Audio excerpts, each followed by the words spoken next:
কেশবপুরে গ্রাম বাংলার ঐতিহ্যবাহী হাডুডু খেলা অনুষ্ঠিত হয়েছে। কেশবপুর থেকে আক্তার হোসেনের তথ্যচিত্রে ডেস্ক রিপোর্ট।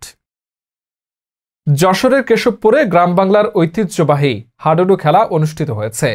৭ ডিসেম্বর শনিবার দিনব্যাপী উপজেলার কাস্তা বাজারে পূর্ব মাঠে কাস্তা 5 স্টার ক্লাবের উদ্যোগে এ খেলার আয়োজন করা হয়। খেলায় বিভিন্ন এলাকার ৮টি দল অংশগ্রহণ করে। খেলা উপভোগ করতে মাঠের চারপাশে শত শত দর্শকের সমাগম ঘটে।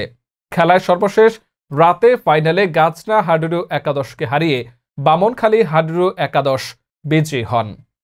২ নং সাগরদাড়ি ইউনিয়ন বিএনপির সভাপতি আকরাম হোসেন খানের সভাপতিত্বে বিশেষ অতিথি হিসেবে উপস্থিত ছিলেন সাগরদাড়ি ইউনিয়ন বিএনপির সাধারণ সম্পাদক সিরাজুল ইসলাম, যশোর জেলা ছাত্রদলের সহসভাপতি মজনু হোসাইন, সাগরদাড়ি ইউনিয়ন বিএনপির সাংগঠনিক সম্পাদক রফিকুল ইসলাম, সহসভাপতি শহর মল্লিক, সিনিয়র যুগ্ম সাধারণ সম্পাদক শওকত হোসেন, মুক্তিযুদ্ধ বিষয়ক সম্পাদক আজিজ শেখ, ৫ নং ওয়ার্ড বিএনপির সভাপতি ময়াজ উদ্দিন, সম্পাদক মিলন হোসেন, সাংগঠনিক সম্পাদক আমিনুর রহমান মোড়ল, ইউপি সদস্য জিয়ামত হোসেন, কাস্তা বাজার সভাপতি বাবু তুষার কান্তি সরকার প্রমুখ।